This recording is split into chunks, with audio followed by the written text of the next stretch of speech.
And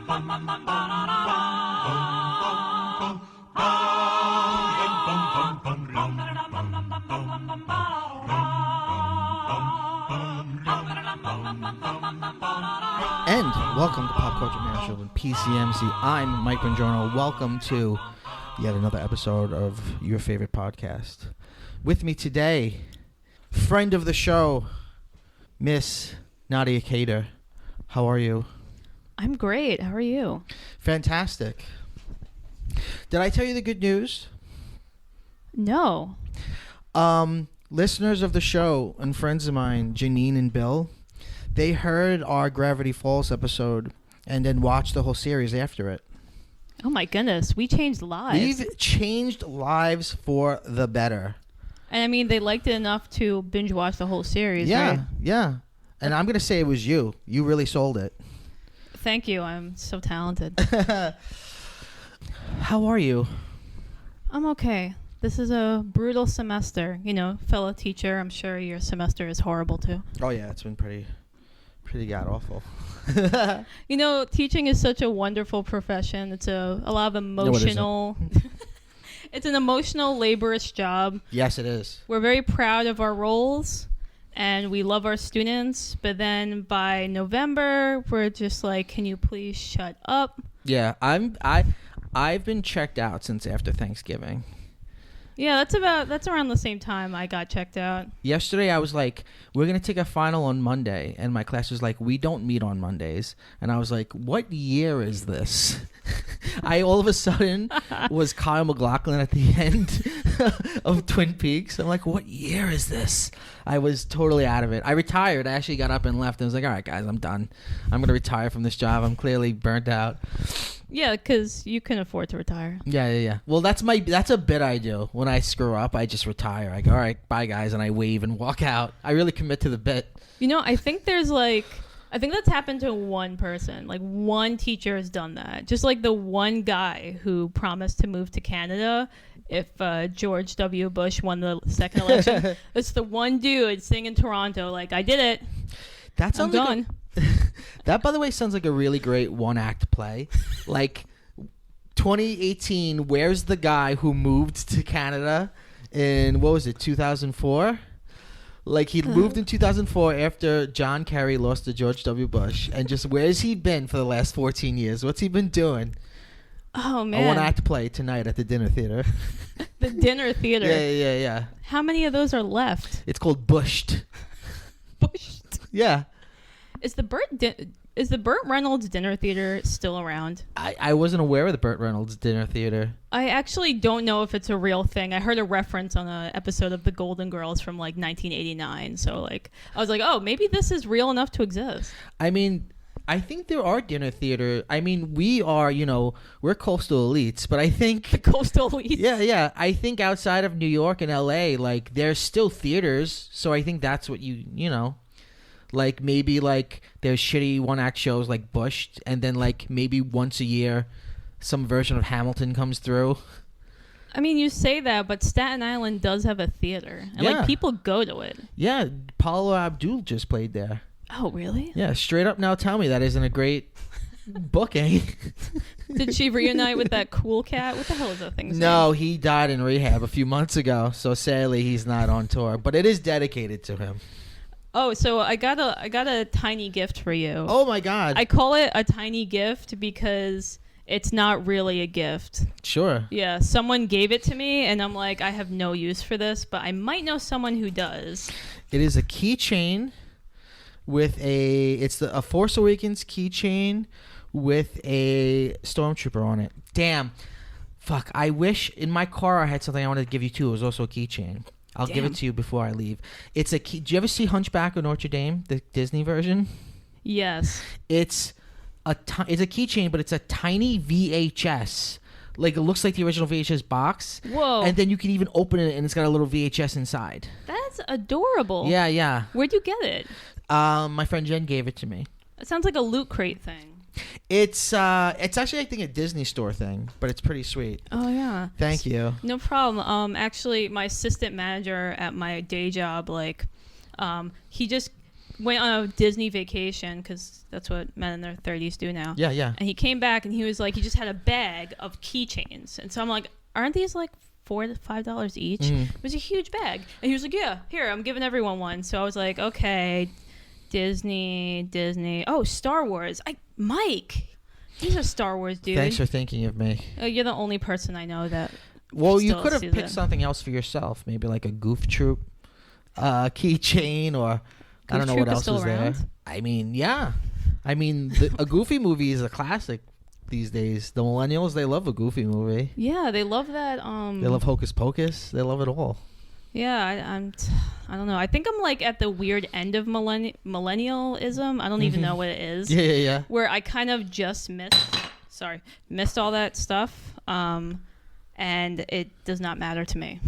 Do you know that I found this out the other day? Hocus Pocus was released in August. Isn't August the cinema dump? Right. Yeah. Because people talk about how Hocus Pocus was a failure in theaters, but who the fuck wants to see a Halloween movie in August? Exactly. They buried that movie. They just didn't care. I mean, it's a movie about witches. Yeah. Who the fuck? They had no faith. They really didn't. They were like, we just need to get rid of this thing and make way for like Casper and Wendy or whatever was coming out at Disney. That Darn Cat, starring Christina Ricci. That was a real seller, I'm sure. Hey, I believe it was Christina Ricci and I don't remember who else. I almost said Frank Gorshin, but he's in the original. Yeah, he's probably dead by then. Yeah, he was probably dead by the 90s, yeah. I'm sure. I'll be honest with you. The only thing I remember about the Christina Ricci movie was there was a cat in a street, and there was, and please correct me if I'm wrong, a black actor who was sassy. Sure. That's it. Like, that's all I got. Yeah. I remember that in the marketing, they called it TDC, because this was after Terminator 2 was T2, and the hot, cool thing was to just use initials in marketing, so it was like TDC. How would anyone know what that movie is? I don't know. I don't know. I don't know if I ever even saw it. Saw the original though. I mean, I saw it on television. No one's paying to see That Darn Cat, the reboot. I actually think I saw the reboot because a cousin of mine had what they used to call the hot box, which is the illegal cable. So I slept over his house and I think watched it like 9 times. Oh. I remember those things. Yeah. Yeah. That was back in the good old days. You could steal cable. I mean, now you just, use your friend's Netflix account, and there's 9 other people using the Netflix account. They let you do accounts, though. They let you do profiles. So they know. They don't give a fuck. Netflix don't give a fuck. They're like, whatever. We own the world. We're bringing out Orson Welles movies. We're doing everything. We're making Christmas movies. We're king of the goddamn world. Yeah, the sexy Santa with Kurt Russell. Absolutely. I forgot Kurt Russell was still alive. Well, I guess you didn't see Guardians of the Galaxy Volume 2 because he's He's the dad, right? Yeah. No, I did not see that because you didn't ask me to go. Oh, well, geez, that sounded passive aggressive. Anyway, this is Pop Culture Man Children. We are available on every place that you can get your podcast. That's Stitcher, iTunes, or Apple Music, if you want to call it that, Google Play, and of course Spotify. You could also follow at Pop Culture Man Children on Instagram if you want to see my toys. Recently, one of my students was like, I really want to see your toy collection. And I was like, at Pop Culture Man Children on Instagram. I don't mind promoting my Insta to the kids. No, I think that's what people use Instagram for now. Yeah. It's to promote your personal brand. Yeah, absolutely. So let's go to the news. I didn't know you actually made the noise yourself. I'm not. That's pre-recorded. Okay. So Gloria Katz died at just a week or so ago at the age of 76. Do you know who that is? No idea. Okay. I'm going to be honest with you. I didn't know who that was either. And the fact that I didn't know who that was is some patriarchal bullshit. Do tell. Okay, Gloria Katz was a screenwriter. She wrote American Graffiti, more American Graffiti, the sequel. She wrote Indiana Jones and the Temple of Doom. She wrote Radioland Murders, which was a big failure. She wrote Howard the Duck. She worked a lot with George Lucas. And even though it's not on her IMDb, she's uncredited for writing a punch-up of the original Star Wars. And she's given a lot of the credit behind the scenes as taking a script that was very much filled with jargon and nonsense and like adding levity and humor and turning them into real characters. Oh, wow. And I felt ashamed that I didn't even know who she was. You know, I wonder if that has to do with film as a visual medium. So we kind of forget that we're watching something that was written. Maybe.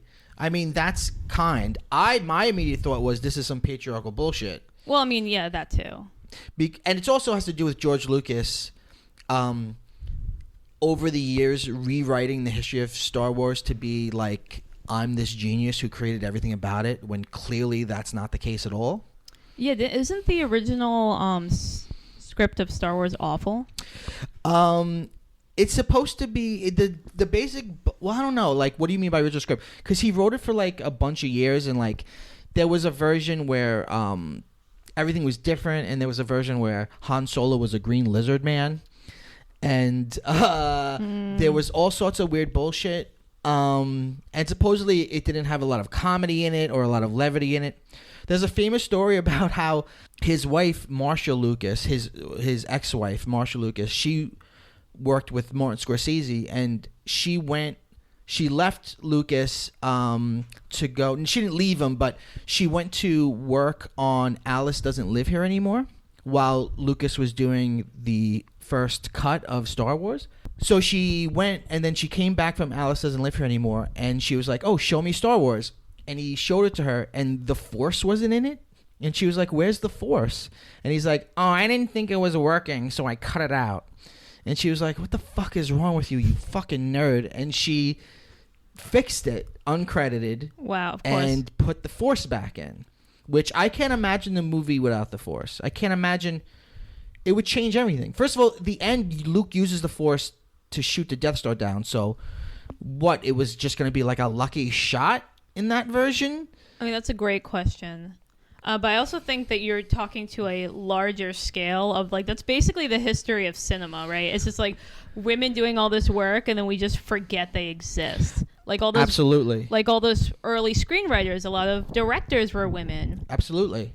All the women that used to paint the silent film cells. Yeah, the what do you call it? The intertitles. Yeah, they used to paint the intertitles, and that paint had lead in it, and then a lot of them died of cancer. Of course. Like all this stuff that Absolutely. Their bones are like burnt and ground, and we have no idea who these people are. When I teach film history, and I teach the history of when movies became narrative, most history books they do this very simple lineage of, they talk about Thomas Edison's first movies, and then the Lumiere brothers' first movies, and then they make the jump to Georges Méliès, the French director who made A Trip to the Moon and used a lot of narrativity and characters and whatever.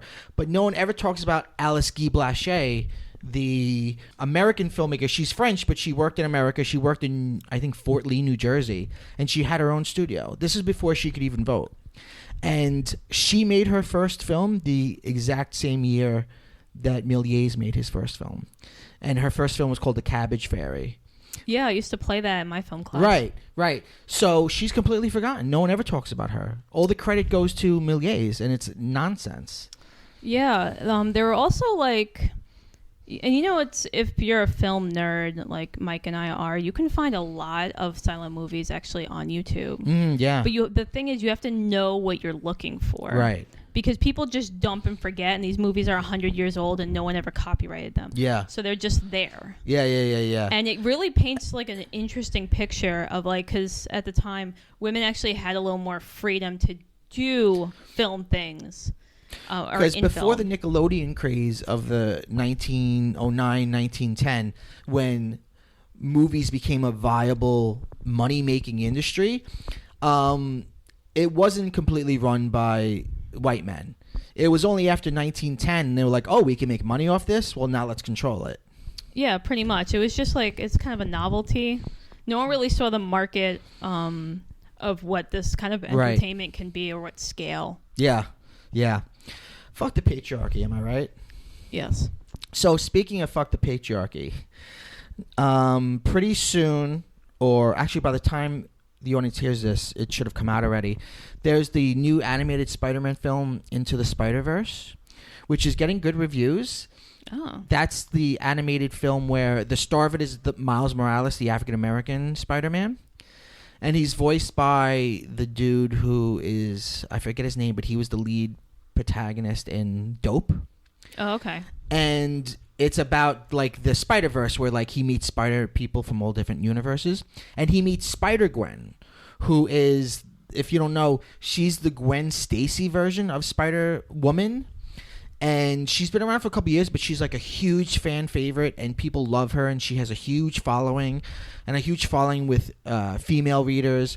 And it's basically the story of Spider-Man, but she got bit by the spider. Gwen Stacy got bit by the spider, and not Spider-Man, not Peter Parker. And what's interesting is it's a sort of redemption, because Gwen Stacy is the ultimate fridged character. If you don't know what fridging means, fridging is a term that means the female character gets chopped up in pieces and put in a fridge. And what that basically means is the female character dies just to motivate the male character. Oh my God. Which is what Gwen Stacy was. She dies, and that's a big thing for Spider-Man. And then he goes and meets Mary Jane. But turning Gwen Stacy into the superhero redeems it. Anyway, they said even before the new film came out, Sony said, we're doing a whole Spider-Gwen movie. So she's going to have her own movie. Is it going to be animated also? Yes. Wow. Okay. And it's going to also be Haley Steinfeld, who's the voice of her in this new movie. Oh, okay. She was in the new True Grit, and she's in Bumblebee. Cool. She's a cool actress. I think this is awesome. Yeah. I mean, that sounds great. Like, it took forever, but they're trying. Though I'm really looking forward to seeing Spider-Ham. Voiced by John Mulaney. Oh, what? Yeah. Oh, that makes me want to see it even more. I know, right? Yeah, she's just going to be like kind of, kind of schlubby guy. Do you know what Spider-Ham's real name is? Please. Peter Porker. Oh, I should have known that. Yeah. It's obvious. Yeah. And who else is in it? I think Nicolas Cage is in it as Spider-Man Noir. He's like the black and white version. It's going to be a bananas movie, but supposedly it's good. Wow. I kind of forgot that Nick Cage can play a kind of normal character. I think his latest movie was Mandy. I haven't seen that. People say it's great. It looks terrifying, but I want to see it. Yeah. It looks like a blood fest. Yeah. But Nick Cage is still working. He's working real hard. Proud of his effort. I hope I'm right. I think it's Nick Cage. I hope you're right too. I might be just thinking about him in Kick-Ass as what do you call it? The girl's father, Hit Girl's father. That dies to motivate her. Yes. Yeah, so, He's also doing a very obvious Adam West impression in that movie. That's what I love about Nick Cage as an actor. It's all big swings. You know what I mean? It's just like he goes for it. Every time. Do you remember him in Moonstruck? I've actually never seen Moonstruck. But you're Italian. Wow, the stereotypes. Every stan Italian has seen Moonstruck at some point. I was too busy making a pizza to watch Moonstruck. Hey, my calzone. Is Moonstruck directed by Bogdanovich, or am I thinking of Paper Moon? You're thinking of Paper Moon. Fuck. Yeah, we'll make that. I'm trying to bring Bogdanovich into everything. Yeah, I don't even know a Bogdanovich film, but yeah, that was Paper Moon. No, so Moonstruck is actually Nicolas Cage's most normal acting role. Is that right? Yeah, because he just plays Cher's younger love interest. Is that the one where Cher won an Oscar? I think she did. Can you imagine such a thing? It's bizarre, but he's like this normal guy that just loves this woman that's like 20 years older than him. Sure. But he's also missing a hand. What? In that movie. So like there's this like big scene in the movie where he's just like, I lost my hand. Uh-huh. And then he just makes it like this big dramatic role. And like that's him doing his Nick Cage spin. Yeah. But that's like the most normal he's ever been. It's just only a 5-minute monologue.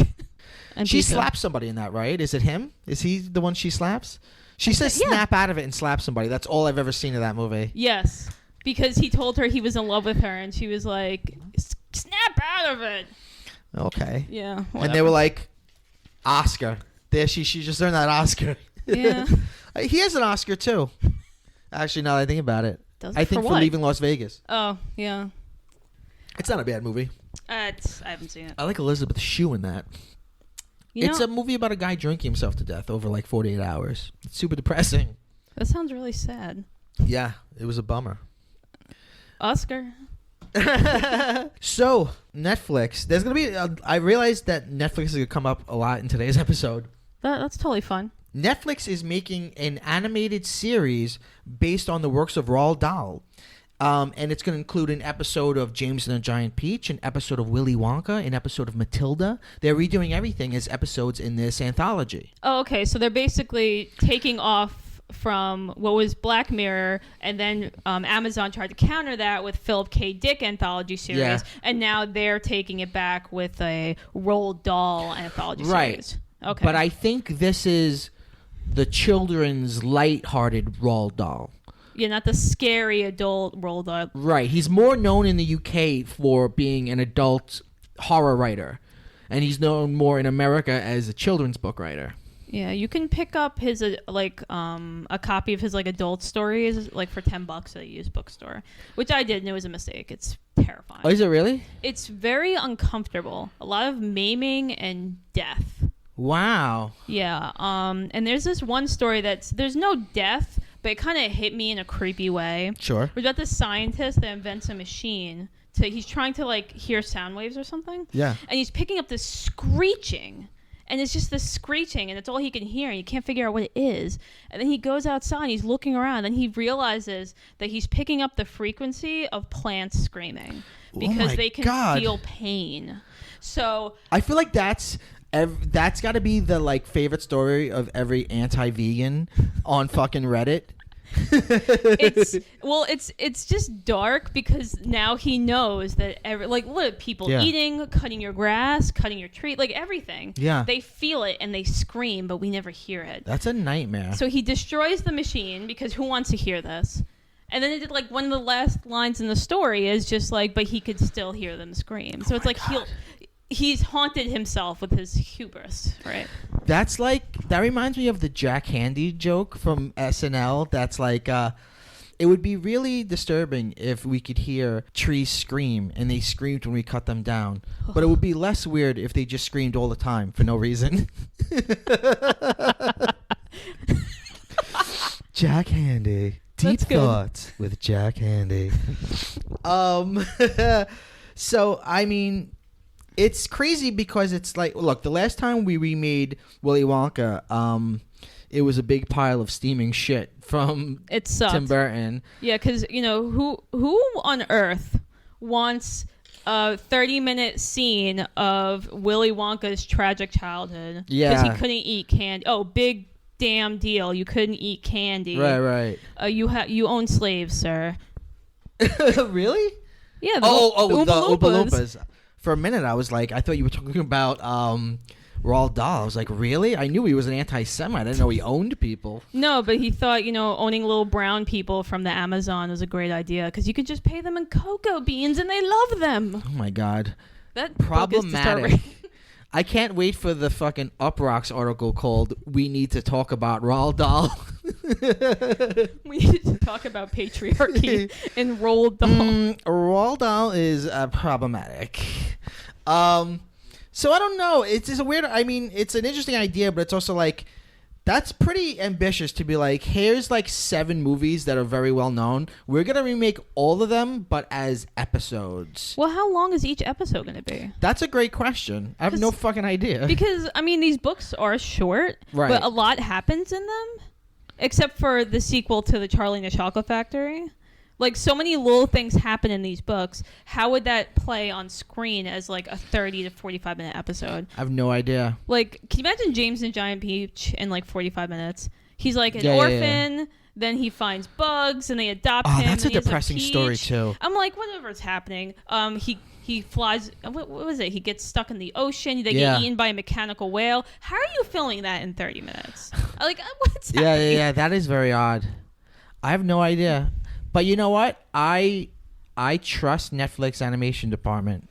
They put out some amazing She stuff. was great. Fucking what was the one where they're like I don't want to give away the ending, but what's the one where the kids don't know where they are?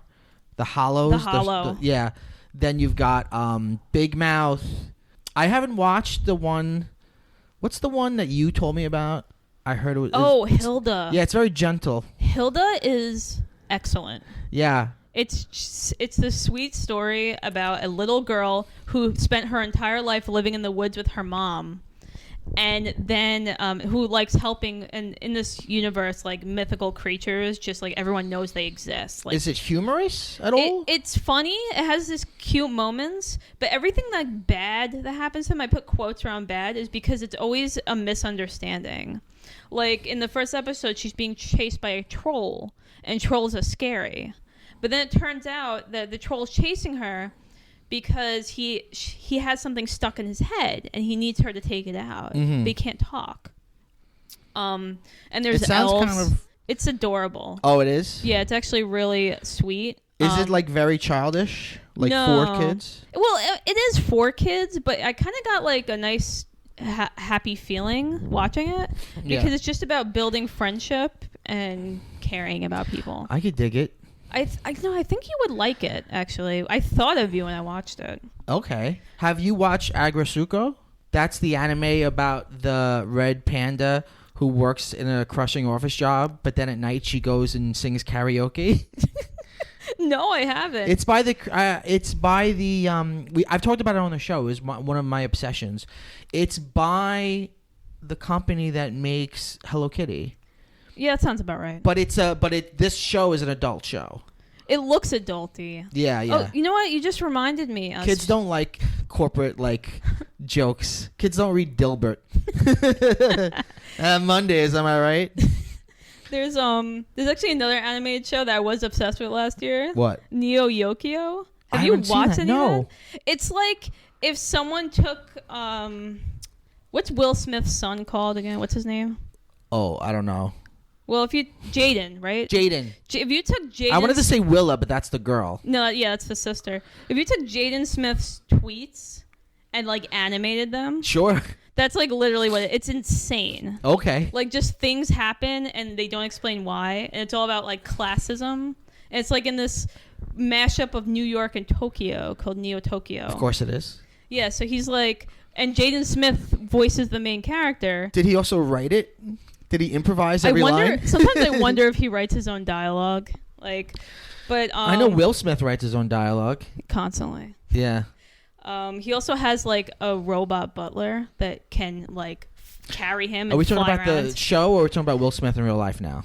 Both? Oh, okay. Yeah. Okay.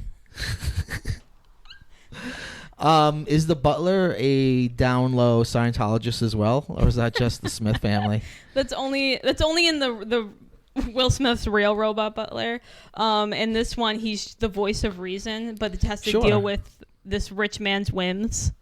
Okay. Cause all they do is like party, and it's such a weird like comment on capitalism and like social ranking. I love I've got a graduate degree, so I love a good Marxist fucking. Well, so there's like a board in the middle of the city, Uh-huh. and all the young men are like ranked by popularity, and it comes up. So like they kind of compete with each other, like doing fashion and all these kind of things to try to get to the number one spot. And his nemesis is voiced by Jason Schwartzman. Of course. Can you imagine like Jason Schwartzman's voice on like a snooty rich kid? It's perfect. Yeah. I mean, that's fucking Rushmore. It's basically. He was also good as the bad guy in Scott Pilgrim. Laters. I actually didn't see Scott Pilgrim. You don't need to. Yeah, I'm not. I loved it at the time, but I look back now and I'm like, this is. I've got issues with it. Yeah. Anyway. So the big news in the world of fandom, Tumblr is banning all of what they're calling pornography. Now, Tumblr has been having a problem lately with child pornography, and that's an actual problem. Nobody argues that's a problem. I actually didn't know that was a problem. Yeah. Oh my god. Reddit had a problem with it, and then a couple years ago they banned it. So they've been pretty good with specifically seeking out what's not allowed, because Reddit still allows some porn, but it's got to be legit porn or like adult porn. Oh yeah. But anyway, Tumblr's like, no porn at all. And they even said, we're starting off with these algorithms and we're not yet good at figuring out what should and shouldn't be. So bear with us because we're going to suck at first. Oh, wow. But the problem is, if you're not a Tumblr person, Tumblr is a place for fan art.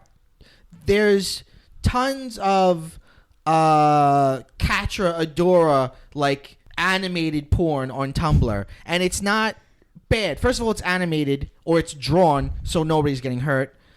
Secondly, that's a big part of fandom. People in, everyone, there's a lot of people who are against this. So, like, it's got nothing but negative press, both in the fan communities and in, like the New York Times.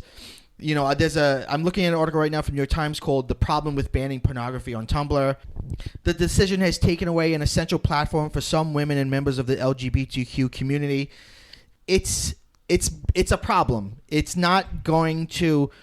Yes, they should go in and try to be more specific and get rid of the content they don't want. Mm-hmm. But this sort of blanket, we're going to get rid of everything, is it's bad. It's not good.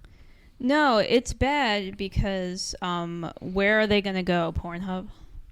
Right. I mean, I can't imagine, fan communities existing on Pornhub. I mean, maybe they do, but Tumblr was always a safe place for, like, art. And look, I'm not going to, like, argue the difference between porn and art and get into that. Porn is porn, whatever, but if your problem was illegal porn, then that should be the thing that you're specifically aiming at. Especially because Tumblr has been such an open platform for people who don't have hegemonic power being able to publish things. Yeah, so I remember Tumblr trying to do this a few years ago, and it didn't, work out. So I guess, they're just sticking to it. I think there's a reason why, though. Yeah. Because it seems like there's probably tighter restrictions going across the board. Because actually, before you mentioned the fan page thing, I actually didn't even know that. I was like, oh, I used to use Tumblr for porn in 2009, but now I'm an adult now. But so Tumblr exists for that. That's a huge market. They'll have to go to another site. But what site are we using here? Are we going back to MySpace? Oh God, no. I'm reading from the New York Times article. Tumblr said that it was all in favor of creative expression and deep community, but that it would ban all adult content, specifically all images, videos, or GIFs that show real-life human genitals or female-presenting nipples, and any content depicting sex acts. Female-presenting nipples. Yeah. Interesting. By the way, there's a hyphen between that. Female-presenting nipples. That's a bullshit, too, because why are male nipples not offensive? Male nipples aren't sexy. I beg to differ. But you know what I mean? Like, it's really parsing the body parts when we're like, no, that's a bad nipple, that's a good nipple. Yeah. What if you're a transgendered woman? Are your nipples now okay? Well, that's why they say female presenting. When I heard the word presenting, I thought the nipples were the presenting. Like the nipples were Here's hard. My nipple? No, like the nipples were like engorged. Huh. Like the way an animal presents. It doesn't matter. I'm going to cut that out. Yeah, so that's... I mean, I think we're going into a new wave of censorship. It just when you bring this news point up, it reminds me of what happened maybe 6 months to a year ago, if I'm not mistaken, when because of the I can't recall the name of the law at the moment, but what made Craigslist have to shut down their personals? Yeah. Right? And some sites where gay people hook up. So I think there's something going on here that we're not entirely aware of, and we're not going to be aware of until it's too late. When everything's gone and you don't have porn, it's going to be like that episode of South Park when the internet went out in the whole town. Yeah. And everyone was jerking off to the 2 stick figures on the index card. That's what's going to happen. Yeah. This is why print isn't dead, Mike. Mm-hmm. We need our porn. I'm reading here. Some of Tumblr's users spoke out against the company's decision, like Vex Ashley, a performer who makes pornography, who tweeted, I can't tell you how important it is for work about and with sex to have a space to exist next to work about every other part of human experience. She used Tumblr to socialize and network, and as a place to share videos, images, and behind-the-scenes photos. Similarly, many in the LGBTQ community have said the adult content on Tumblr provided a space to connect with those with similar interests and to explore sexuality without judgment. So this sounds lame. And just like everything, just like most other censorship, it's under the guise of protecting children. Right. And we should protect children. We should prosecute child pornography and not allow it anywhere. But that's not what they're getting rid of everything. Yeah, it's just a kind of wave of conservatism. It's not really. It's never about what we think it's about or what they claim it's about. And I know I sound like a damn conspiracy theorist, but it's literally just to erase some forms of sexual expression. You sound like a damn libtard. Libtard. SJWs. Look at this SJ dub. All right, let's talk about trailers. Actually, all the trailers we're looking at today are not for theatrical releases. First, we looked at the trailer for another Netflix animated series, the new Ultraman. So, yeah, I was looking at Ultraman, and I was thinking about, have I ever actually watched Ultraman? And no. And which came first? Those are the two thoughts. One thought, second thought is, which came first, Ultraman or Iron Man? I think Iron Man, because Iron Man in the comics goes way back. Ultraman is Japanese, and by the way, I've never watched Ultraman either, but I was huge into the Ultraman toys because in the 90s, there were Ultraman toys. Ultraman made an attempt to break into America, and there was Ultraman Super Nintendo games and Ultraman they were big dolls. They were large figure scales, and I even had this awesome thing where it was Ultraman and his bad guys, which are doll size. But then I got this play set that was basically, there was a big mat that was like streets, and you'd put that on the floor. And then there was these boxes that would be for buildings, and you'd build these buildings. And then basically you can knock them down with the monsters and make your own fucking kaiju movie. That is awesome. It was one of my favorite toys ever. I can't even imagine what that would cost today, like $180. Probably. I don't know what it was back then, but I loved it. So for me, Ultraman he's like Hello Kitty. He's an icon that I understand, but I don't know any of the story of it. Yeah, I don't know the story. And it was live action. Yeah. But this one's an anime. How did you feel about the animation? It is that type of animation that the new Star Wars show has, where it's simple. I'm sorry, what? Did they call it cell shaded? I don't know. I don't know enough about animation to answer that question for you. It seems simple and detailed all at once. Mm-hmm. It's got very thin lines. I don't know. It looks cool to me. Oh, I thought it would look a little cheapy. Well, I'm a purist, though. No, that's okay. Well, we were talking on the She-Ra episode last time about how we love the way She-Ra looks, but the animation itself is kind of cheapy. I wonder if that's a Netflix thing. Yeah. Or it could be we're just looking at it too closely. I mean, when we were kids, animation was cheap. Other than the Disney movies, right? Television animation was always kind of cheap. I mean, it must cost a lot of money to make an animated series. Right. And most of it is done with basically slave labor, and it's outsourced to people who are making barely anything and living without labor laws to protect them. Yeah, it's usually South Korea. But then we wouldn't have cartoons, Mike, and that's clearly more important here. Yeah, you're absolutely right. So, I don't know, it looks cool. I have a feeling, and this is just from watching the trailer, I have a feeling that this series is a sequel. Yeah. Because it begins with Ultraman is an old man with white hair, and he's like, I'm Ultraman. And then I think his son becomes Ultraman. So my guess is that the old man is supposed to be the original Ultraman from the old series. And he just doesn't want to give it up, it seems. Or, I don't know. Well, because it from what I remember from the trailer is it's kind of like he's not Ultraman, I'm Ultraman. So you're like, right. So what's going on here? Is this a power struggle? Is it like the wrong guy coming in and taking over? Yeah.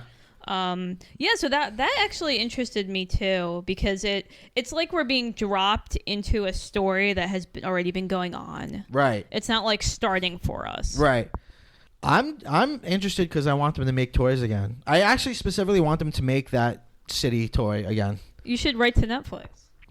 Dear Netflix. That's the next step when Netflix starts making their own toys. It's inevitable. I mean, they're already coming out with so many more series and movies than buying old content, right? Yeah. Didn't they have a limited release of a movie that played on Netflix and in theaters? I believe they did that recently. Oh, I think they've done that. I'm sorry, I can't remember the name. I'm pretty sure that has happened. Yeah. So I think they're toying with like going everywhere. Netflix I think wants an Oscar, and to be eligible for an Oscar, you have to play in a theater at least like once. Oh, really? Yeah. That's a weird rule. Yeah. So I think they do drop their movies certain places. Huh. So I wonder, like, if it's... I mean, it has to be, like, a really specific rule. So I'm wondering if it's, like, it has to run for, like, a month or a week. Like, what... I don't know. I think it might just have to, like... certain number of theaters, because it's never, like, one theater. Right. Yeah. I mean, that'll be interesting to look up at some point. And I'm sure, like... it'll get to a point where we're also doing like novelizations of television shows. Like, why wouldn't we have a She-Ra coloring book and book series, right? So I think they're just going everywhere. Yeah. By the way, I pre-ordered the 2 She-Ra figures that are coming out in January. From where? They are not from Netflix. They are from Super 7, which is the company that makes the Master Universe toys now. Because Master Universe... they've been Master Universe toys for like the last 10 years, 15 years, and they're like they're basically like remakes or reboots of the original figures, but made better. And so they've been making the toys, so now they're going to make She-Ra. And the only 2 figures that they've put out, or they're going to put out, are Katra and Adora. That makes sense. So I've pre-ordered them. Well, so this is for collector. This is not for kids. I don't know. I've heard that kids want the She-Ra toys. I mean, the company works for collectors. These toys aren't insanely expensive, and they're not. They don't look like shelf pieces. Mm-hmm. So, because Super 7 also, for a while, was making those reaction figures. So I think kids will like them. I'll enjoy them. I mean. You got to. How could you watch a show like She-Ra and not want to play as She-Ra? I want to make my 2 dolls. I want to. Well, I don't know. I can't do it on Tumblr now, but I want to make my Katra and Adora dolls like make love. Maybe Snapchat. I don't Snapchat. I Snapchat. I'm an old man. The only reason why I Snapchat TBH is because my sister sends. Snaps of my nephews. So I'm like, I got to put in ant time. So I watch a 30-second video on Snapchat. And then you dust off your shoulder and like, ant time completed. I'm like, I'm done. I'm in this kid's life. I'm a good person. I comment, that's adorable. And, then I can go on my way. Yeah. You're like, I'm done. Done. Let me go back to Tumblr and look at porn. Also a Netflix series, the teaser trailer for Sabrina season 2, which is wild because they didn't take a break between filming season 1 and season 2. They just filmed them in order. So season 1 came out and kind of was popping for a bit. Then they were like, by the way, there's a Christmas special, and people were like, wow, that's cool. And then like just the other day they dropped like, we shot a lot of season 2 already. It's kind of wild. I think Netflix was realizing, because the original model Like, I remember when I used to watch Orange is the New Black, they'll drop the season, you'll watch 10 episodes, you're like, wow, this is great. And then you hear about none of it for a year. Right. And you forget about it. And I did. I forgot about the show. That And was then, me. like, I could never. I eventually stopped watching Orange is the New Black because I would be like, I don't remember what happened. Yeah, because then you forget about it until May or June when they're like, oh, coming next week or something. And you're like, oh, yeah, let's rewatch the old season so I can remember what happened. And it's too much work. Yeah. Yeah, so I think they're changing their strategy a little bit. Yeah. I also think they might be, because Netflix is putting out a lot right now. Yeah. They're probably, what they're doing is they're picking and choosing. So, and Sabrina seems like a vehicle that's gonna last. They also just canceled all their Marvel shows, which a lot of people are upset about. My guess is that Disney doesn't want to be in business with them anymore, especially because they're doing their own streaming service. Not that there's any end to what Netflix can do, but Netflix does have less to do now. So, I think they also want to own their own content.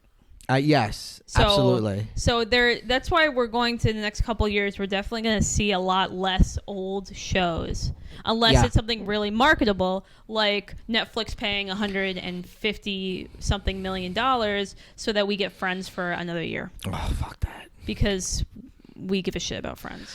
I hate that show. I'm gonna sound like an old man here, and we'll get back to Sabrina.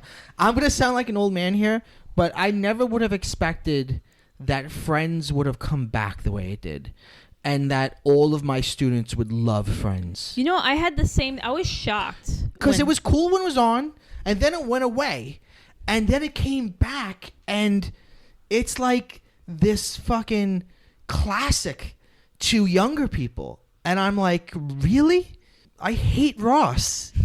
He's insufferable. And they turned Jennifer Aniston, which I'm not saying that Jennifer Aniston is necessarily my favorite person in any way. I don't care about her. But they turned her character into like a real shrill, like awful person. Yeah, everyone on that show sucks. They're all terrible people except maybe Phoebe. No, she sucks too. Yeah. Well, I mean, I guess if you compare her to the other one, she sucks less. Oh, then her twin? Well, her twin was cool. They didn't use her enough. Yeah. Because she was living on Mad About You. Right. That show didn't come back. That's odd that it hasn't, right? No one wants Paul Reiser. No one's going like, yeah, Paul Reiser. Aw, poor Paul Reiser. All right, let's get back to Sabrina. You could tune into our other podcast, Shitting on 90s Pop Culture, with Mike and Nadia.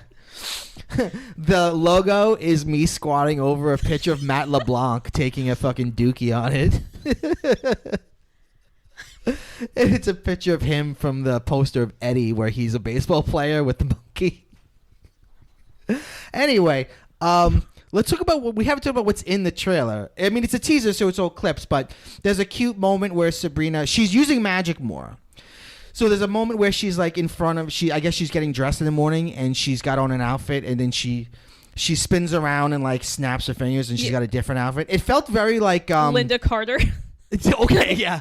Actually, I was gonna say Bewitched. Oh, okay, that makes more sense. But no, it definitely Linda Carter. Yeah. Just spinning around and you're Wonder Woman. I also noticed that Sabrina's hair is white now. Yeah, it looks like the comic Sabrina from that series. Well, it turned white though at the end of the last episode. Yeah, but now she cut it and she has the black headband, which was very like iconic from the show. Yeah. I'm looking forward to it. I really like the series. I kind of didn't like the way season 1 ended, but that's a stupid complaint because I think you're not supposed to. You're supposed to feel like Miss Woodward, the whatever she is, the bride of the devil. She tricked Sabrina, so we're starting off in a place where the character's somewhere that we don't like. But I love the Weird Sisters. I've grown to love them. I want more of the Weird Sisters, especially the really cool one. Who's the cool one? The one who's the daughter of the bad guy. Yeah. God. Prudence. Prudence, right. By the way, one of their names is something ridiculous. It's like Buttkiss or Dorcas. No, Dorcas. For real? Yeah, someone like, who did that to a child? Is that Shakespearean? Was there a Dorcas in Macbeth? God, I don't remember. Double toil and trouble. Dorcas, get over here. Oh, what do you know about the Hebrew Bible? Not anything. I don't know anything except about Lilith. So Mrs. Woodward actually tells the person she murders at the end of the season, I'm Lilith. Boston Pinchot. Yeah, there you go. Whatever his name is. So, yeah, she's Lilith. So she was the first woman that was actually excised out of the Old Testament for Christians. Okay. Because she was too powerful. Is that where, this is a stupid question, is that why they called the all-female music festival Lilith Fair? God. Does that still exist? No, I know, but I'm just... Oh, I have no clue. But I feel like it's got to be, right? Because is there any other Lilith that's also important? Unless the Lilith Fair is named after Lilith from Frasier. Yeah, clearly. She put the whole thing together. Yeah, Bebe Neuwirth comes in every year and does a dance. Bebe Neuwirth. Yes, I remember her name. Oh my God. She was the best one from Chicago. Of that awful show. So, Bebe Neuwirth would be a great... She would have been a great Miss Woodworth. I mean, I like Michelle Gomez, but Bebe Neuwirth, she would have really been great.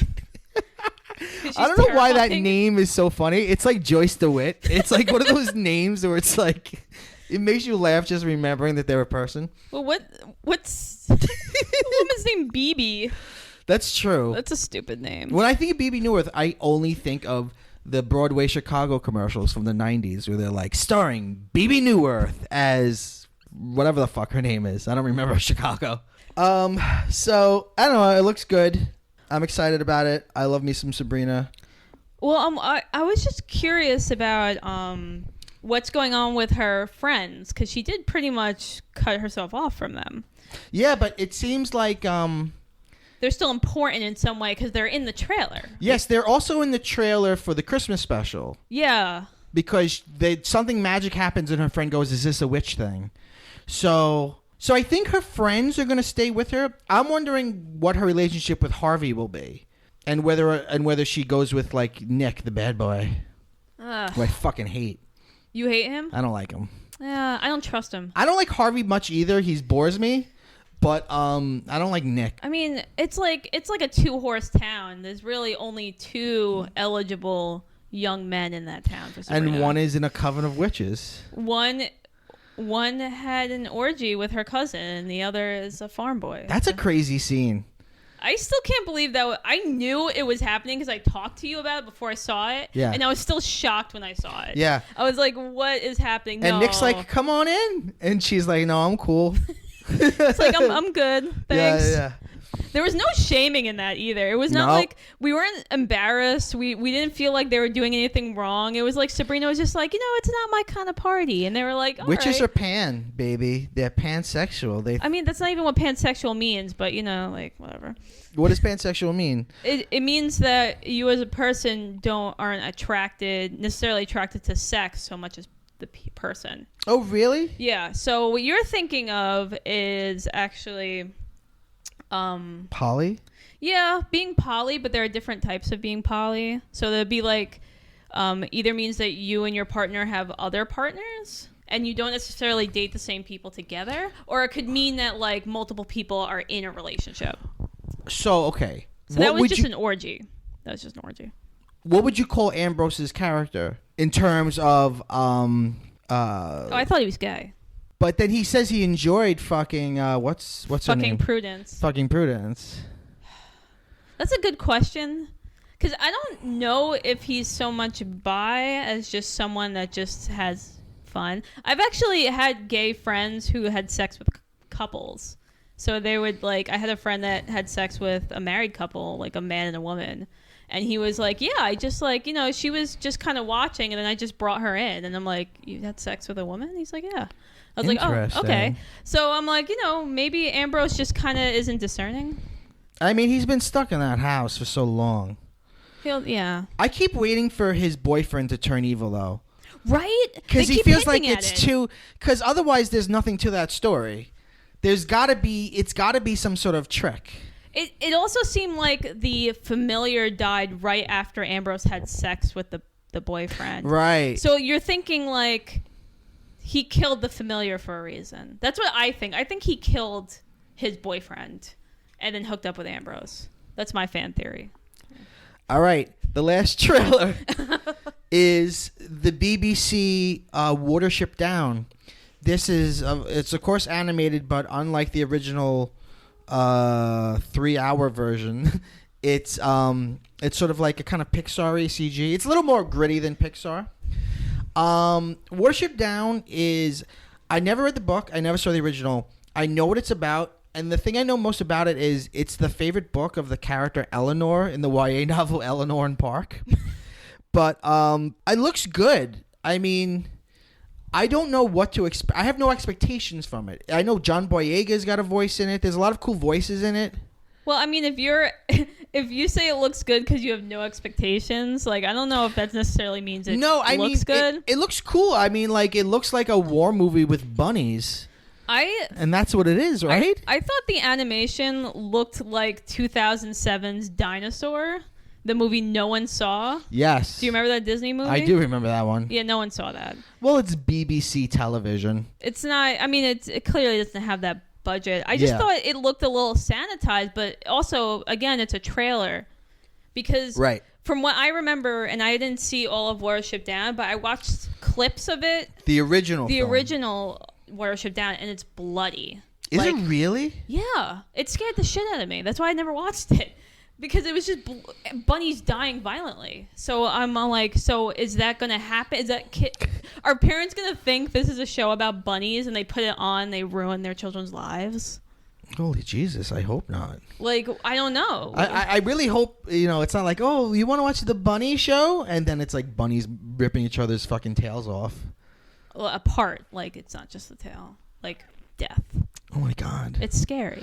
All right, in my mind, I can't differentiate Watership Down from Orwell's Animal Farm. Is Watership Down also like an obvious allegory, or is it just like, nah, it's about bunnies? I think it's just about war.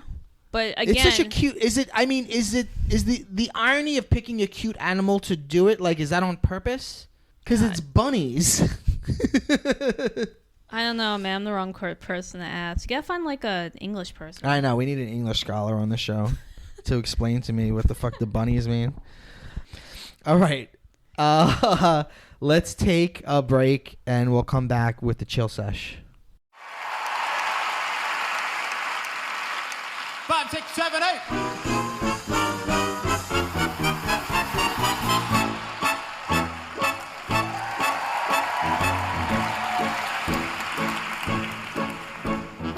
Come on, babe, why don't we paint the town? And all that jazz, I'm gonna rouge my knees and roll my stockings down. And all that jazz. In 1996, it was my honor to come to Broadway with the Miraculous Company of Chicago. Never in a million years did any of us imagine that today, this brilliant and timeless show created by Bob Fosse, John Kander, and Fred Ebb, and reimagined with Tony-winning choreography by Anne Reinking and direction by Walter Bobby, would become an international hit and still be knocking them dead on Broadway. Here's to 20 years of razzle-dazzle from Chicago, the longest-running American musical of all time.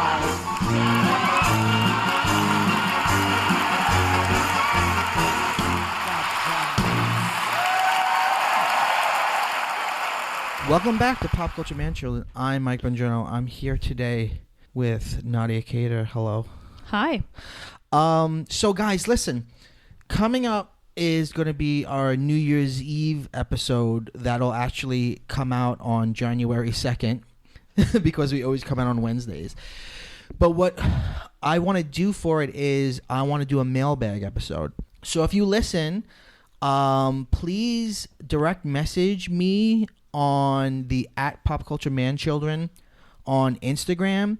I mean, that sounds great. You're basically giving them a choose your own episode. Yes, choose your own adventure. Should Mike go through the left door or take a nap? if you said take a nap, go to page 3. And then the picture is just a picture of me sleeping. So this is the chill sesh. Chill sesh. How are you? What are you chilling with? What am I chilling with? Mm-hmm. So I've been as we mentioned, like burnt out in teaching. So I come home and I undress and I put on Living Single that's playing on Hulu. We are living single in a 90s kind of world. I'm glad I got my girls. Get your head up. What? Get your head up. That's right. That's all I know. I mean, you knew more than me. So. Okay. All right. Please, let's talk about Living Single. So I like to put it, and as I put it to my students in the past, Living Single is the better Friends. Okay. It's about 5 people. It also came out, by the way, a year before Friends premiered. Is that right? Yeah, it came out before then. So Living Single is about 5 black people, 3 women, Sure. 2 men who live in a brownstone in Brooklyn. And it's just about these like kooky people who have like funny personalities, and they just get into shenanigans. What was together. the name of the male who was like the one they always ranked on? That was Kyle. He was like all ego. No, who was the other one? He was like...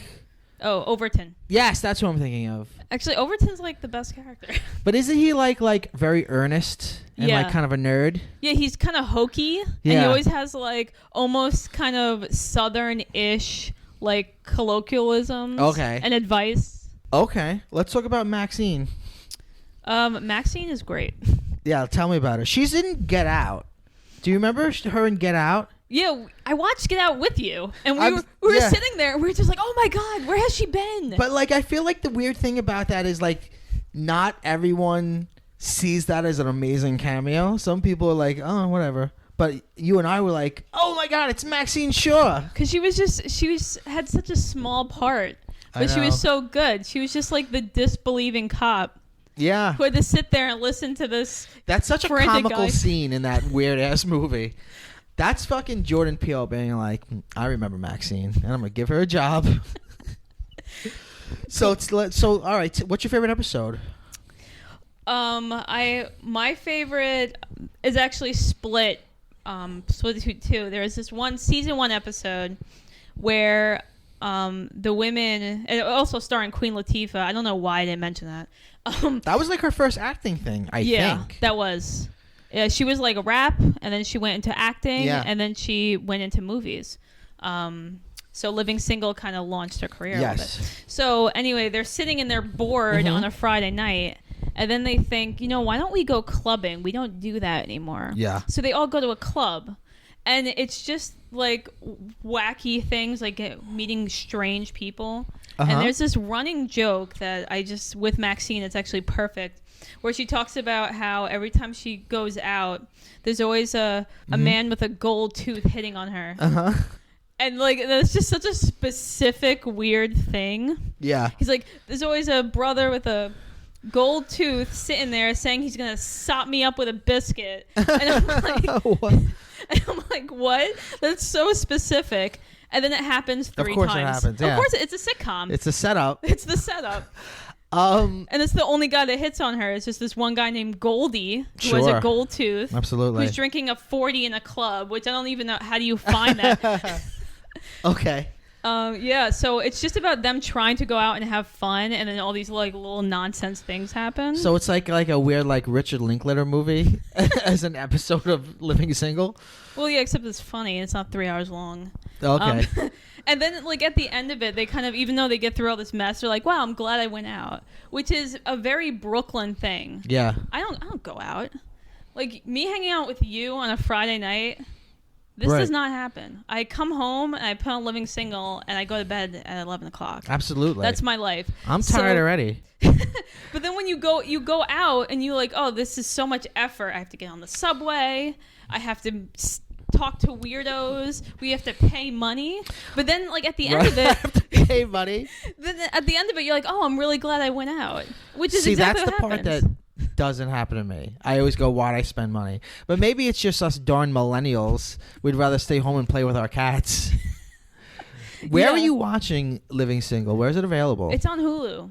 Is it really? Yeah, it dropped. It like there was like no announcement. It was just on Hulu one day, and Hulu's then weird. like a day or two later, I started seeing articles, people writing about how it meant to them to see Living Single on. Oh, wow. Yeah, it was just like that's where I found out. I wish I picked it up, found the article again, but that's when I found out that Living Single came out before Friends. Actually, works better as a show about Friends than Friends because Friends seems like someone wrote a bunch of kooky characters and they only exist together because someone wrote them. Right. Whereas Living Single, there are actually scenes on the show where they joke with each other and the actors are laughing. It's like very natural. And they also seem like people that could be friends. Yeah. How many seasons was it on for? It was 5. And what year did it come out? Do you remember? A year before Friends. That's all I remember is the year before. So I had to be like 94? Right. Because the argument there was it doesn't get the credit that it should. Yeah. How would you compare it to something like Sex and the City? That's a good question. I kind of hate Sex and the City. Okay, sure. So I don't want to sound like bias. I mean that's your. It's not bias. That's the answer to the question. Yeah. So how would I compare it to Sex and the City is that Sex and the City felt like a bunch of rich people having brunch all the time and like, talking about their sex lives, which is fine. But I'm like, I've reached a point in my life where I'm just like, I'm so tired of watching rich people's lives because that's all we ever get. Yes. Even though Friends had the characters that were broke, like Phoebe and Joey. But even they were living in New York City. And paying things. Right. Like for things that they shouldn't have been able to afford. Right. Well, Rachel in the beginning of the show was a barista. Yeah. And you've been a barista. Did you have the same life as Rachel Green? Could you go out and live the life she had? Yeah, I can afford a Manhattan apartment. Sure. On a barista salary and only have one barista job. Yeah. That's not how 20th century having just one job. Ha ha. How silly that sounds. My favorite one. By the way, whenever you talk about how unrealistic Friends is, somebody inevitably says, "Well, their apartment was their grandmother's and it's rent controlled," and I'm always like, "Bitch, rent control doesn't mean shit. They'll fuck with your mail. They'll fuck with your heat. They'll fuck with you. They want you out so they can turn your fucking apartment into a condo." It's not bulletproof to have fucking rent control. Yeah, they have a terrace. You'd have to be a fucking CEO or hedge fund manager. You can't be a fucking barista and be like, yeah, I've got a fucking terrace in my apartment. Also, right, what always bothered me, which even before I knew all that rent control stuff. The lack of people of color? Well, that too. It's like except for Aisha Tyler. Aisha Tyler was the only black person in Manhattan in 7 years in that show. Well, it was just like a minor thing before I knew anything about class and racism. Yeah. Was that so the two women had this big, beautiful apartment with a terrace. Yeah. And then Joey and Chandler lived in a shit box right across the hall. Yeah. How does that happen? It was a fraction of the size. Right. Of their apartment. You mean in terms of architecture? How can it look so different? Yeah, and how could it be so could it be so small on the same level? It makes no fucking sense. Is the answer to that question? By the way, Joey's supposed to be an out-of-work actor, so how is he fucking surviving? Well, like one of my students told me one of the running jokes was that Joey just like mooches off Chandler, and I'm like, what person on earth is paying full rent for an apartment for themselves and their loser friend because they weren't even friends to begin with. They met when they started sharing an apartment together. I forgot about that. Yeah. That actually, you further prove my point. Where are the scenes of Joey jerking guys off underneath the Brooklyn Bridge for money to survive? Oh my God. Where are those scenes? Jesus. They don't show it. Oh my God. Or, why wasn't Joey a waiter? Wouldn't that have made more sense if Joey was the waiter? Almost every waiter I've ever met is a goddamn Wants actor. to be an actor. Yeah. Yeah. It made no fucking sense. Well, that's the thing.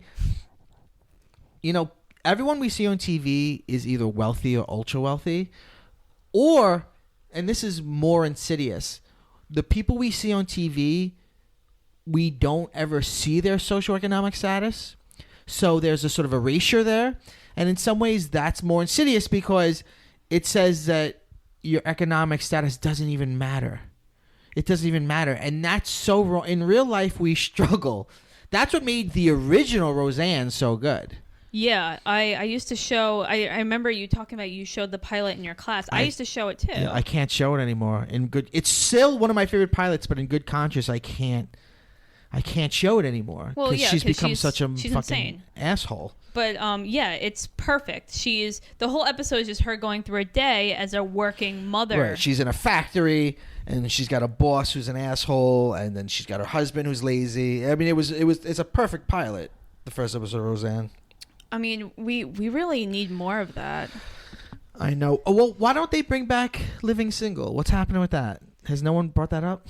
I don't know. Like, I don't even know who would you call? Would we call Netflix or something? I think Netflix. I could totally see Netflix being about. I'm like, hey guys, Yeah. you heard about this show that's better written than Friends? Just throwing that. Yeah. What were the ratings like? Do you know? I don't. I remember watching it though every Sunday. I mean, it's like entertaining. It was a Sunday show. It is a Sunday show.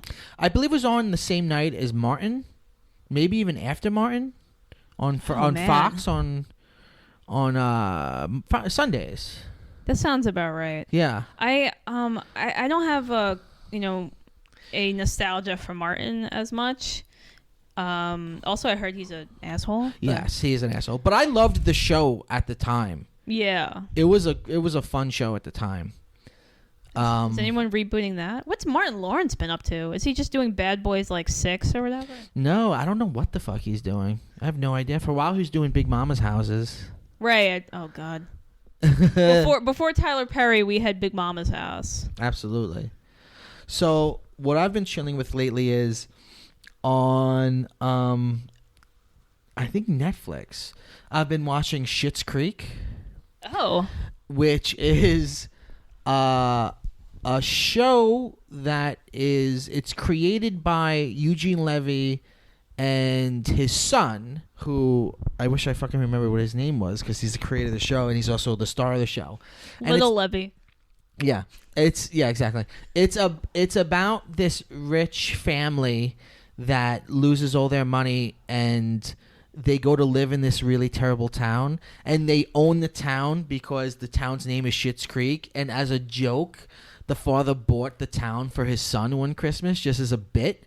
And so that's the only thing of value they have. So they're living in this motel in Schitt's Creek in the middle of nowhere, and they're like fish out of water. They're very like snotty, and his kids are like socialites, and the people there are just sort of like kind of rednecky kind of people, and the mayor is Roland Schitz. That's his name, and he's played, of course, by Chris Elliott. And that's where he's been. Yeah, and Eugene Levy's the father, and the mother is the son, who is the co-creator of the show, is Dan Levy, and the mother is Catherine O'Hara. Oh, who also was on SCTV with Eugene Levy. And, of course, a lot of people know her as the mother from Home Alone. Wasn't she also in, like... She's in all those Christopher Guest improv movies. Yeah, well, so is Eugene Levy, yeah. Yeah. Do they just have, like... They're great together as husband and wife. Really? Yeah. It's a great show. Like, when I first heard about it, it sounded to me like Arrested Development.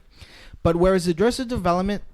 the family is always separate and don't like each other. The family in the show actually is a nice, loving unit. Oh. There's a lot of comedy in it, but it's not based on that they're shitty people. They're actually becoming better people in that they're no longer living this privileged life. Wow, that sounds a lot better than I thought it was going to be. And it's really funny. Dan Levy, who is the son, is hilarious. And quite a looker. He's a very good looking young man, and he's really like the sort of star. And, he becomes best friends with the I guess the concierge girl at the motel, and then they hook up. But he's very. At first, she thinks he's gay, but he's bi. I believe Dan Levy is gay actually in real life. It's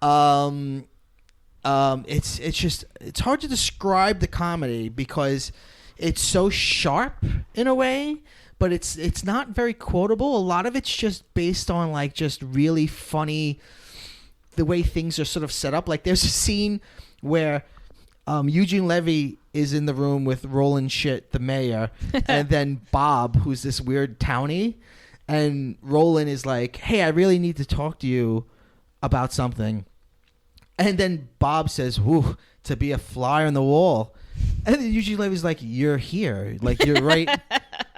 Bob, you're in the room." That's like, it's like shit like that. That's totally my humor. Yeah, you'd love it. I think you'd really love it. It's just the fact that it's called Schitt's Creek actually made me not want to watch it because it sounded like really dumb kind of humor. It sounds like, yeah, exactly. It sounds like real lowest common denominator stuff, but it's super sharp. It's very funny. Oh man, I'm gonna check that out when you leave. Yeah, Schitt's Creek. I believe it's spelled SCHITTS. Mm-hmm. Yeah, I've been watching that. What else have I been doing? I've been reading this limited series of 12 comics based on the Teen Titans character Starfire. Oh, how is it? It's pretty fun. It's pretty cute. It's not as good as the limited Raven series that came out around the same time. Around the same time, they did like these little limited series of all the Teen Titans alone.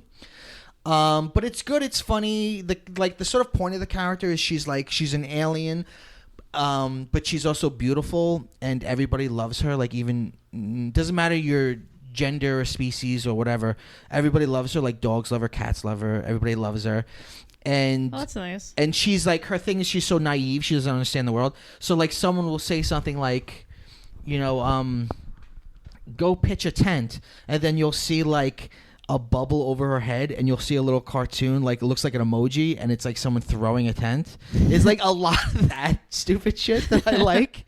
It's just very cute. I don't know. It's I remember that being like Starfire's bag when I used to watch the show that was like from 2004. Oh, that's a great series. A really great series, and they had a lot of stuff like that because she's the running joke. She's an alien. She's basically, it's the old foreigner setup, right? Right. It's like you come here from somewhere else and you kind of speak funny. Yeah.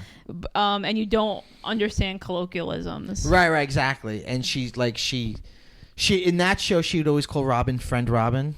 Friend Robin. Yeah, she's I like the Starfire who's on the new Titans show on DC Universe, but she's not like that at all. She's an alien. Actually, I think she's the most underwritten character, even though the actress who plays her is great.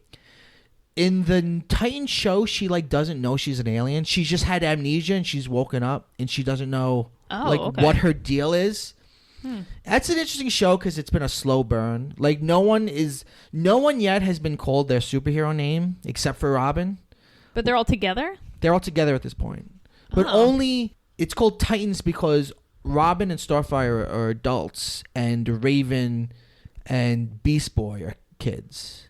That's weird. And Robin and Starfire have already banged. Yeah, I mean that makes sense. Yeah, they got that out super easy, super early. Wait, is it?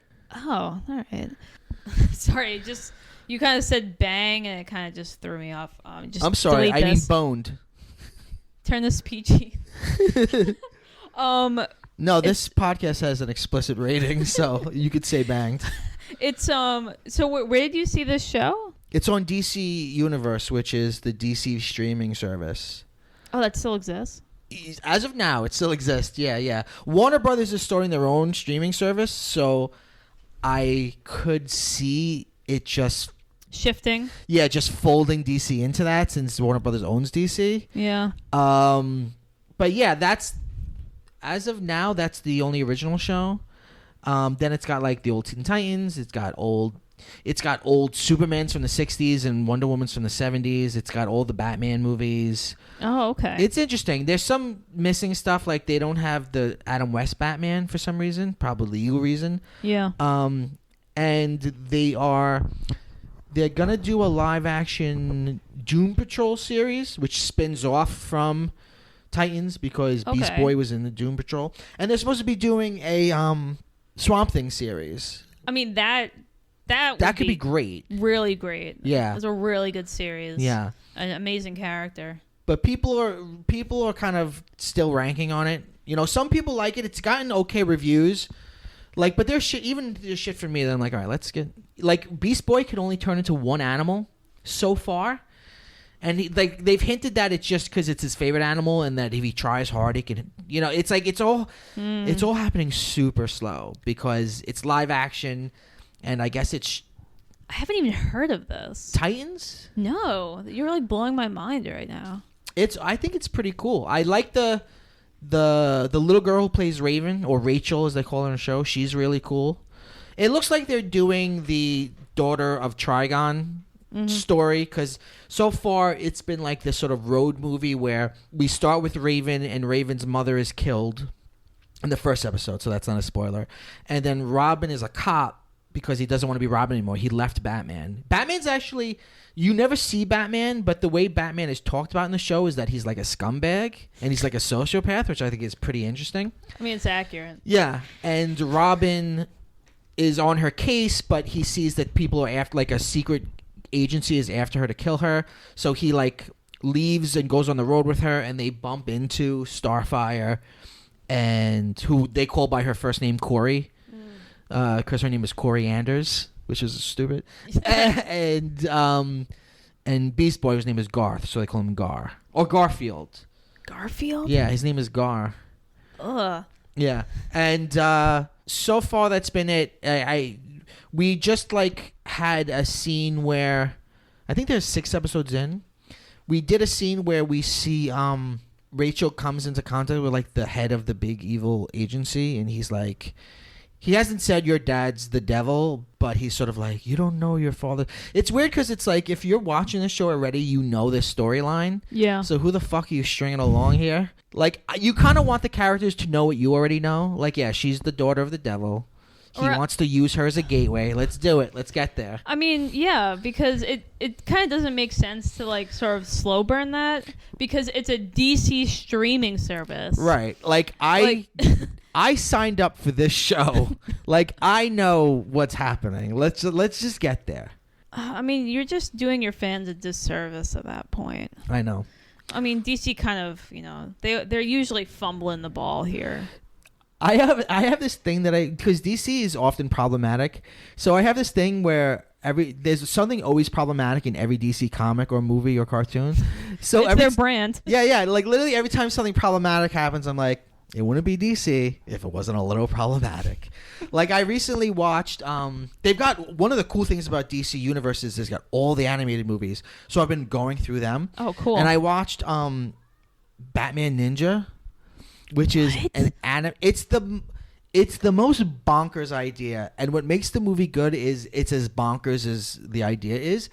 Okay, so Gorilla Grodd he has a time machine, and he's setting it up in Arkham, and the whole thing's anime style, and it's like this sort of time machine bubble, and it comes out, and everybody in Arkham, including Batman and everybody, gets sent back to feudal Japan. What? So, but Batman gets sent back last. So by the time Batman gets there, like every different region of Japan is ruled by a different villain. Like Joker has his place and his people, and it's just fucking bananas. It's this sounds so amazing. It is, in just that it's so fucking weird. Insane, but it's just such a feast for the eyes. Sometimes you just have to go for it. Like, just go full weird. Yeah, exactly. The only thing that I don't like about it is the Joker is voiced by Buster Bluth from Arrested Development. Oh.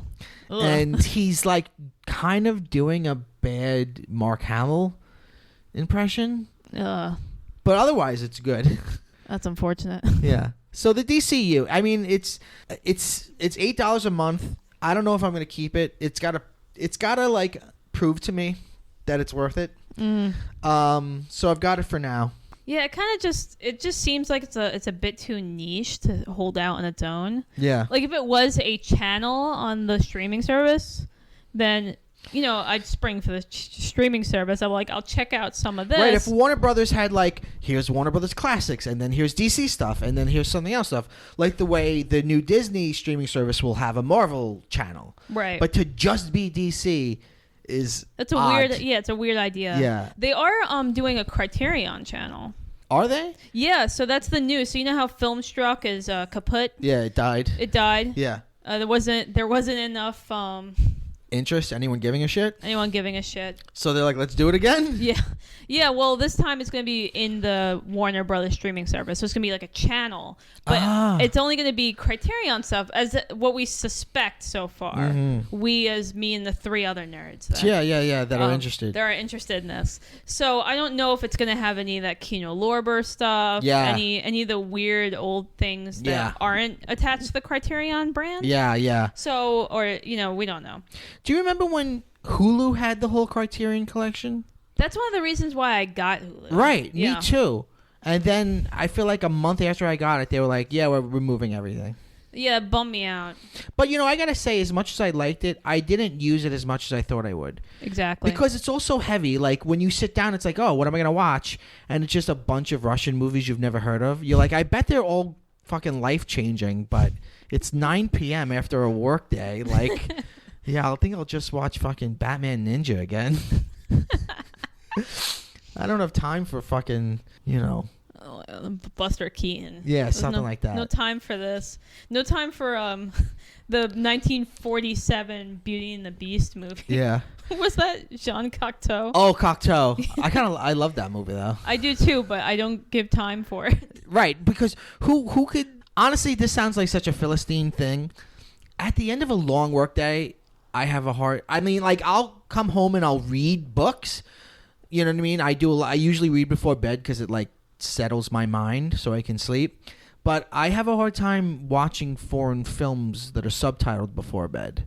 It's distracting because you have to look at the subtitles. And it's like it's more work than my brain could do at night. And then if you watch a movie that's dubbed, it's just the mouths are off of the sound. So you're like, I don't want to watch this. Oh, fuck dubs. Yeah. Subs before dubs, always. That's a good quote. Subs for dubs. That should be on a t-shirt. You should start a pop culture man children store. All right, let's take a break. We're going to come back with Obsessions. Check it out, check it out. What you want, your great position. Yes, we're living the single life, Hey, oh, in the 90s kind of world, I'm glad I got my girl. Keep your head up, boy, keep your head up. That's right. Whenever this fight gets up, you gotta fight with my homegirl standing to my left. Am I right? True blue, it's tight like glue.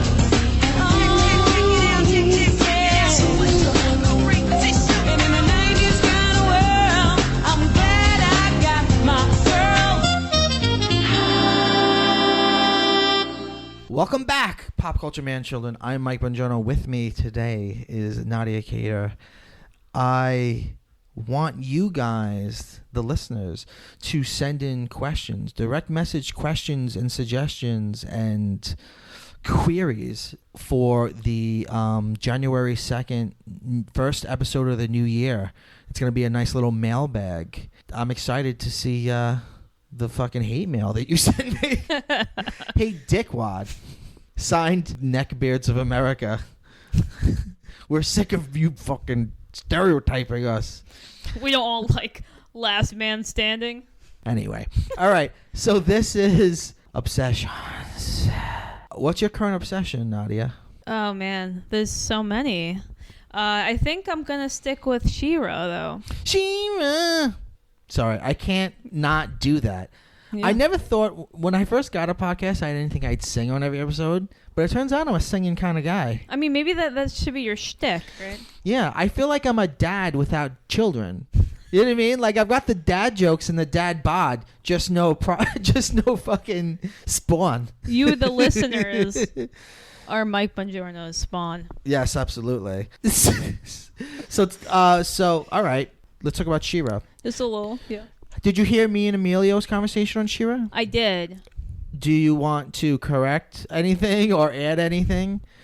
You told me off mic that there was something that you think we missed. Yeah, I think you missed, cause you guys like kind of hinted about, or like there's a hint that Shadow Weaver was Light Spinner. Yes. But she actually says that near the end of the series. Wait, what character's Light Spinner? So Light Spinner was a good guy. There's a statue of her in, I believe, Glimmer's castle. They think she died. Oh. So what happened is she actually left, or something happened. Yeah. Something big that they don't talk about. Right. And she became Shadow Weaver. Okay. Well, I mean, notice the names are very similar. Dark Weaver, Light Spinner. They're both spinning. Yeah, moving. I'm a fucking idiot. Yeah. But actually, our theory was way off. Our theory was that she was the old She-Ra. Because remember they say the last She-Ra went crazy and there hasn't been a She-Ra in like a couple generations? Right. That was our theory. But now I've realized that we're fucking wrong. Well, yeah. But okay. Yeah. I also took the... I think there's something to what you and Emilio were talking about. Well, listen, I feel like a show like She-Ra, you know, made by a gay woman with an inclusive cast for an inclusive audience, I feel like, you know, a couple of white, straight, cis dudes from Staten Island, you want our opinion, you know what I mean? Like, what do these white dudes have to say? I mean, you know, it's such a small, you know, it's such a nuanced, I know. small white man thoughts. I mean, who doesn't want we never get that. the straight dude opinion? Well, Although I did read our text conversation on air. I did. I caught that. Yeah. Yeah, that was good. You blew my mind when you told me Katra was a power bottom. Oh, yeah. I was like, whoa. She has all the control. She's just at the bottom. Amazing. Yeah. Yeah, so what I love about She-Ra, what I'm obsessed with, because I only tuned in because I just want something to not think about and for it to be my light and breezy. Sure. But it's a show that's not really about She-Ra at all. It's about women finding strength in each other. Okay. Because of all the that's why it's the princesses, like Yes. you and Amelia bring up, of power and not just princess. Right. Yeah. That's a good point. They don't they're all weak without each other. They're Right. all failing. Like the original show was called The Princess of Power, and this show is very pointedly called The Princesses. Right. That's a great point. Yeah. Yeah. So they're so they find strength in each other, which is that's what women do. They don't wait around for men to come help them. They find their sisters, right? Who's your favorite princess? Glimmer.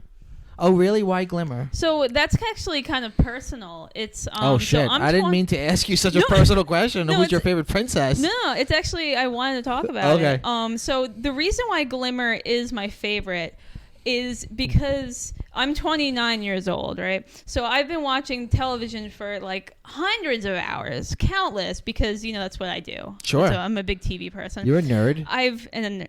You're a woman child. Woman child. But in all of my 29 years, I have never seen a hero that looks like me. Okay. Glimmer is short. She's chubby. She has thick thighs. She's tan.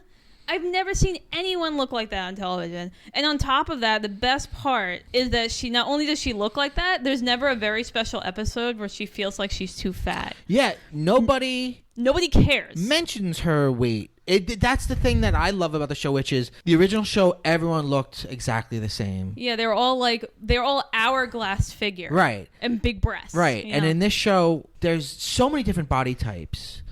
Yeah, and Glimmer, she looks, I'm not trying to take anything away from her, but I wouldn't even call her overweight. She just looks real.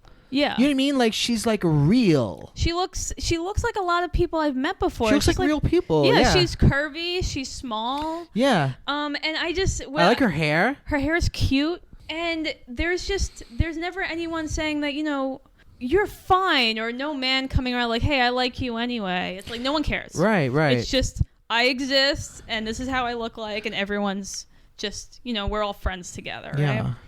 right? Do you think that she is in love with Bo? Absolutely. I think she can't articulate it, because the way she like the Princess Prom episode is that she doesn't like that Bo's hanging out with someone else, but she can't Perfuma, which Perfuma's great. She's so airy. Yeah. But it's just that she's a real granola head. She really is a granola head. Yeah. That's a wonderful term. Yeah. She's a real granola head. But Glimmer is like, she's upset, but she doesn't know why. She's just like, but it's always been just us. Yeah. But it's like you just spend so much time with Bo, but you never picked up on that you just want him. So that's what I think is going to happen, is that they're going to maybe hook up. Yeah. But it's also a kid's show, so, it's not going to be anything like super sexy. But I think she does like Bo. I don't know if Bo likes her back. Yes. I don't even know if Bo has thought about that, because I think he just went to Princess Prom because Perfuma asked him. Yeah. He didn't seem like it was a date for him. No, he's just having fun with his midriff. I like that this is the second episode in a row of talking about Princess Prom on this podcast. There's a lot going on. But then next week we're going to be talking about an Orson Welles movie, because that is our brand. Okay? Can I add one more thing about She-Ra? Please. Is that I don't know. You guys didn't pick up on this, and I don't know if anyone else did. What? But all of the white men on She-Ra are incompetent. And there's only two of them. Yeah, there's Seahawk, and there's the kid from the Horde that tries to be Bo's best friend. Oh, he's cute. He is cute, but he's so incompetent. Right. And Seahawk is a bumbling idiot that accidentally saves the day. Yeah, I like Seahawk. So, you notice that, all the other men are just like the Horde, who are competent fighters, and Bo is actually a competent person of color. Sounds like a bunch of SJW nonsense to me. Yeah. Can't wait for He-Man to come in and fucking swing his big dick around and fucking save the day. Bang Glimmer. Okay, very cool. All right, so my obsession is I haven't had a video game console since the Wii 10 years ago. Wow. Because I didn't have money and I was in graduate school and I fell off the video game thing. And lately, there's been so many games out, like this new Spider-Man game and Red Dead Redemption 2, and I just these games come out that I'm like, I want to try these games. So I decided I was going to buy a PlayStation 4. A friend of mine was moving in with his girlfriend, and he was like, well, we already have one, or she already has one, so I want to get rid of mine super cheap. He sold me his PS4 for $150. Oh, wow. And so now I have a PS4, and I got Battlefront 2, which is a Star Wars game. And at first I was like, there's too many buttons. The screen's got too much information. I'm too old for this. I was literally like, I can't do this. But then I got hooked, and I've been obsessed with it, truly obsessed with it. Wow. Because I'm an old school gamer, I've been playing the campaign mode, playing the story, the narrative part of it. I haven't been playing with people online. But so the narrative part of it, you begin as an Imperial, and I've really, I've argued in the past, I don't think that violent video games make people act violently, but having played as the Empire, I feel like it's had an effect on me, because I'll shoot at fucking rebel X-Wings and be like, you fucking rebel scumbag. How dare you? You go to the fucking rebel base, there's green monsters and fucking Wookiees. It's like, oh God, here comes the fucking diversity patrol. God damn it. How dare you? Does this ever come out into real life? You just get cut off while you're driving on Staten Island, and you're like, you fucking rebel scum. Yeah, I'm like, you fucking scumbag. How dare you? Were you speeding off to go fuck your Wookiee? I had a cousin on that Death Star. He didn't deserve to die, you fucking terrorist, Luke Skywalker. I mean, listen, look. I'm not a fool. I know that the Emperor has made mistakes, but I think we could all agree that a centralized government is best for the galaxy. I mean, what are we going to do? Let every system control itself? You remember the old Senate? All those crooked senators in the pocket of the Trade Federation? We can't go back to that chaos. Oh my God. Long live Sheev Palpatine. Anyway, so that's my obsession. I'm loving it. I'm actually loving it. I mean, I can't believe that you have gotten into video games. For as long as I've known you, you've just been the person that's just like, oh yeah, I don't play video games. Yeah, and for a while I was such a nerd that I was afraid that I would read less. And I am reading less, but what the fuck is life about? You know what I mean? Like, what am I in a competition? Who cares about my Goodreads goal? I mean, I fucking beat my Goodreads goal months ago, okay? So you didn't up your goal? No, I don't up my goal. I like to see it go into like over 100%, like 110%, 120%. Like, look at me going into this overtime reading. Right. Well, last year my New Year's resolution was to read more comics, so I made my goal much higher than I usually do to include, like, because comic books go faster. So I made my goal 100. So, but I reached 100 in like August. So now I'm just fucking. But now I've been reading less because I've been playing games, and you know what? It's fine. It's fun. Do you play games ever? Oh yeah, I got a PlayStation 4 right there. What do you play? I play Red Dead Redemption 2. How is it? Fantastic. I played the original, which was called Red Dead Revolver. Or was it Red Dead Redemption? No, it was Red Dead Revolver and then Red Dead Redemption. Oh, yes. And then this is Red Dead Redemption 2. Uh-huh. I feel like people don't remember the original because that was like a PS2 game. Yeah, I don't remember. That was a while ago. So is it great? It's really slow moving, like at first, and it takes a really long time to get money and to do stuff. But I love it. I'm like obsessed with it. How do you feel about the suffragettes? They're interesting. Cause and also so limiting, because they're just a bunch of like rich white women being like, we want to vote. And it's like, all right, you know what, I got a black guy, a Mexican guy in my party. They can't vote. I got a black woman that won't be able to vote for 100 years. Yeah. So shut up, Dorothy. Yeah. But I don't like that there's been fucking neckbeards online who have been like killing suffragettes and like posting those clips like, look what I'm doing to the feminists. You know, I saw a clip of some idiot that you can kidnap people. This game is so open. Like, you can do pretty much almost anything. Okay. So he kidnapped a black man, threw him on his horse. Oh my God. Drove to the KKK because the Klan are in this game. What the fuck? And threw him in the Klan to see what would happen, and they're not programmed to do anything, so they do nothing. Did fucking D.W. Griffith make this game? But the thing about the game is that it's the Klan do come up. Okay, like they're randomized, like when you reach certain points in the game, or certain areas, like something will come up. So the Klan come up a couple times, but almost every time they're completely incompetent. Oh, that's fun. Yeah. So there was in one area there were 3 Klan members in robes, and they were trying to put up a cross. So these 2 guys are trying to haul the cross, and they're holding it up, and one guy's directing them, and then the cross falls and crushes the 2 other guys. Oh, that's fun. And then the leader was like, "Oh, leave me alone. I'm bummed out because his friends died." So I killed him. Sure. And when you find them in the forest and they're like in a circle and they're talking about white supremacy, I just threw dynamite at them and they blew up, and I'm like, oh yeah, I could finally do this.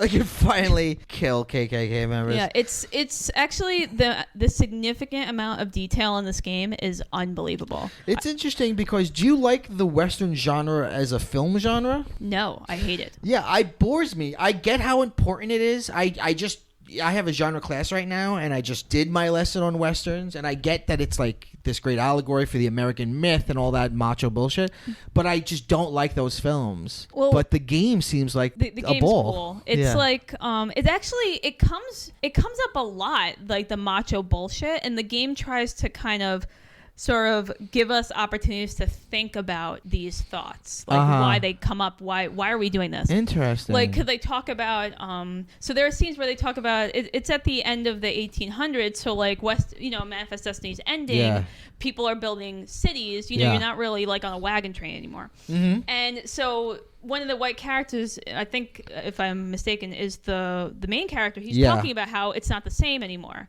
And then like a black character was like, yeah, well, it wasn't ever that free for me. And you come up with this stuff a lot. So it really brings to it questions, and the character's like, well, okay, that's true. So it kind of checks white supremacy a little bit, and it gives us options to sort of think about it. Now, I mean, am I saying it's like super progressive? Like, no, it's not necessarily super progressive, but it questions. That's good enough. I mean, the Western genre is so responsible for coming up with, I think, a lot of the macho mythology of this country.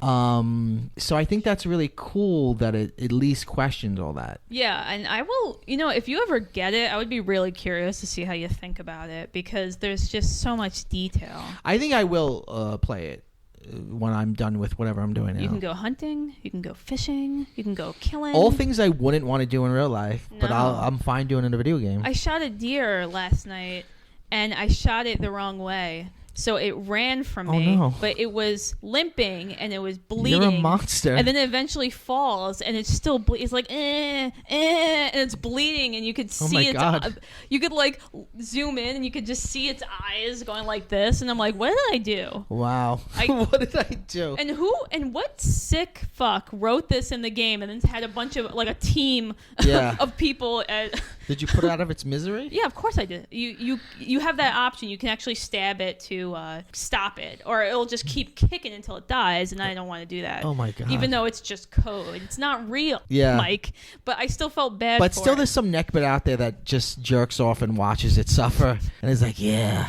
Oh, good god! Like the next Jeffrey Dahmer is just watching this. Yeah. Well, I feel like that's appropriate point to end the show. A neckbeard jerking off over a virtual dying deer. So Nadia, thank you for being on the show. Thanks for inviting me, Mike. It's always a pleasure. You'll be on in another 3 months or something like that. Thank you for being here. This is Pop Culture Man Children with the kids on the street, called PCMC. You can subscribe to Pop Culture Man Children on iTunes, Stitcher, Spotify, and Google Play. And you can follow at Pop Culture Man Children on Instagram. Please don't forget to direct message me a question or suggestion or just a good old letter for the first episode of next year. All right, go bye-bye.